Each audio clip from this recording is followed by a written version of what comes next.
Let me get my fake ass microphone out of here. Um, this is kind of cumbersome. This isn't even a real mic. But everyone uses mics now where they're like this and it's kind of professional. I don't have a mic like this, you know? So well, it works. Aesthetically, it works. I want to save the big one for last. And in this next storyline number 3 that I want to talk about here, I'm going to combine two of them because I want to talk about Rose and Fournier. Two guys on this team who right now kind of look like they're on the outside looking in terms of being a part of this team long term. So we'll start with Rose because I think he's kind of an easier topic to discuss in the sense that I think this team could really use Rose. I think Rose is still a good basketball player and deserves the minutes. And I think he's a good person to have around the team in terms of being in the locker room and guys looking up to him and being a mentor and all that stuff, right? Heaps and heaps of praise on Derrick Rose right now. But that's to get to the point that he hasn't really played that much this season. It's actually been kind of jarring how little he's played. And I'll throw up some stats to look at his box score and his minutes played so far in the 6 games. But 2 years ago, Derrick Rose was the reason, apart from Randall exploding and becoming an MVP candidate that season, which is ridiculous. Derrick Rose was the reason why we managed to make it to the 4th seed 2 years ago. And last season, played 20-something games and didn't really have an impact on the team overall on the court. And therefore, this team dropped off and missed the playoffs and play-in entirely, which was disappointing. And so coming into the season, we all thought, you know what? He's had a whole year to kind of get back right. And he's going to come into the season and he's going to help us cobble some stuff together again.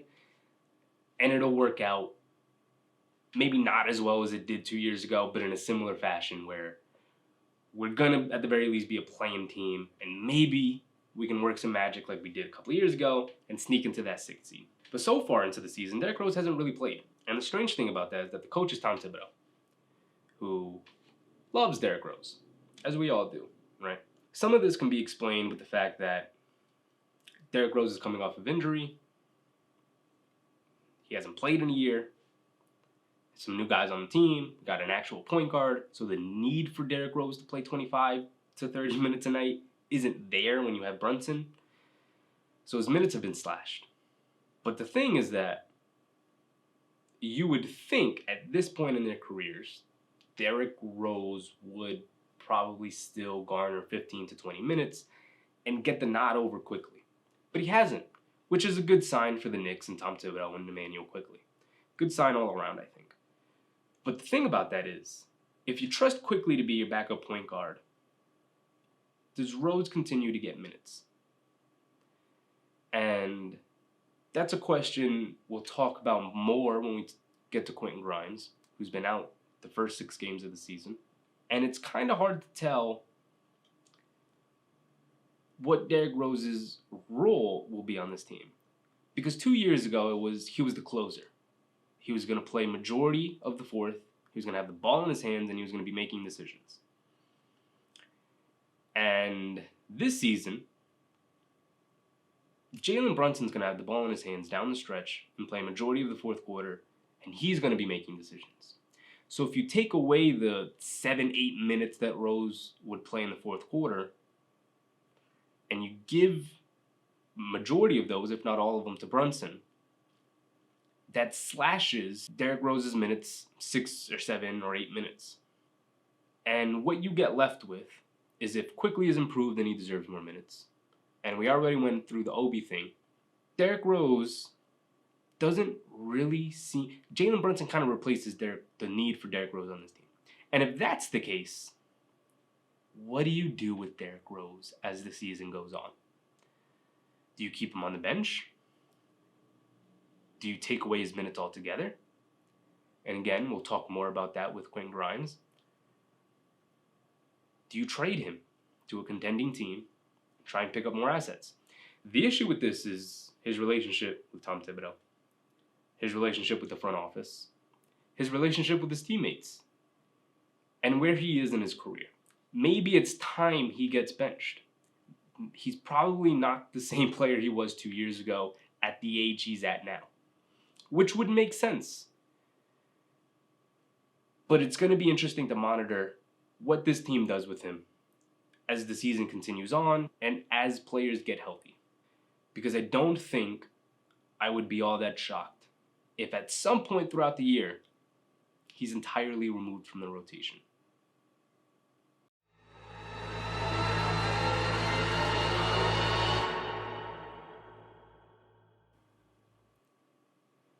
And in saying that, let's move on to the guy who we all want entirely removed from the rotation.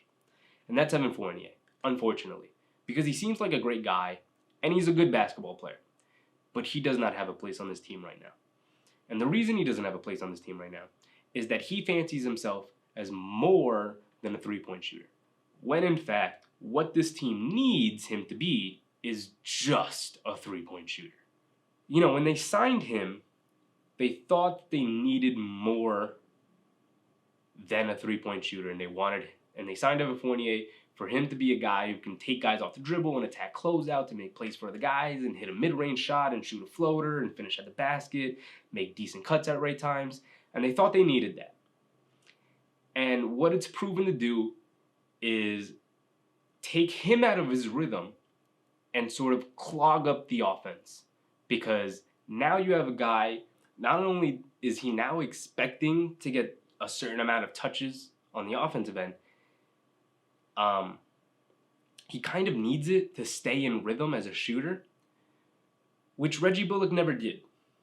And if we can make a swap of Bullock for Fournier right now, Bullock fits significantly better on this team, fills multiple roles of need in terms of strengthening their perimeter defense, strengthening their catch and shoot three-point shooting, strengthening leadership qualities that they need right now. Not need, but could use. And it's not that Evan Fournier is a bad player, but when you're already trying to figure out how to share possessions between Julius, Brunson, and RJ, and it's still kind of clunky and they're working through that, you slide in a guy like Evan Fournier who's like, hey, I kind of also need to run some pick and rolls here and there and some dribble handoff stuff and want to kind of go one-on-one every now and again just so I could stay in rhythm. It clogs things up significantly more. And it's not the player they need right now. And between those four players, he's the obvious one to be removed from the lineup. You start to wonder, how do they navigate this Evan Fournier situation when Quentin Grimes comes back? And that's the biggest question with this team, because Quentin Grimes solves so many issues. I think will kind of be the glue that holds a lot of things together.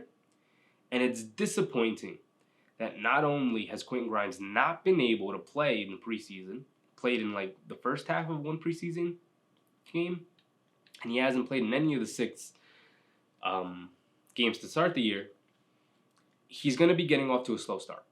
And I hope the foot isn't a nagging issue throughout the rest of the season, and then you hear at the end of the season or 60 games into the season, like, oh no, he's got to go get foot surgery. Because that's going to be rough and disappointing, and I think it'll set this team back really, really far. Because with his shooting, he can replace Evan Fournier as a catch-and-shoot guy. Even if Evan Fournier is a better movement shooter than he is, Quentin Grimes hopefully has worked on that and will show improvement in that area. But I think Grimes is probably a better catch-and-shoot guy just because of how high his release is, how quick he can get it off, how like not scared of anybody he is. He kind of catches and shoots it no matter who's in his vicinity. And as long as he can make those, he becomes so valuable. And then not to mention how tenacious of a defender he is. And that's just going to work out for this team. And that's going to plug in some holes. He becomes the primary point of attack defender. And he kind of is almost everything that Evan Fournier isn't. Quentin Grimes kind of makes quick decisions, and when he doesn't have it, he tends to pull it out and pass it to somebody. Fournier, where he would pull the ball out multiple times, and then go, it's Evan Fournier time, and go one-on-one and call for a pick and roll. And it's like, we don't need that from you.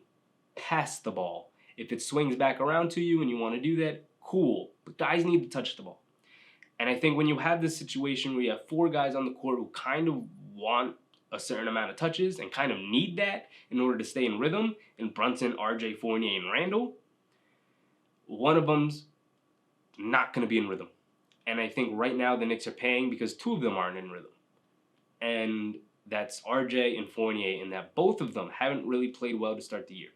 Randall's had his moments, and he's played well, okay, for the majority of the time of these games. Same thing with Brunson. And those guys seem to be clicking a bit. But RJ and Fournier are trying to figure out where they fit in with that.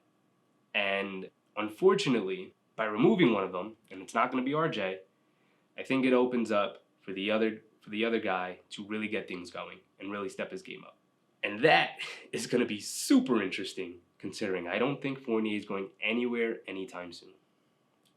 And that makes me nervous. But I guess we'll see what the front office can cook up.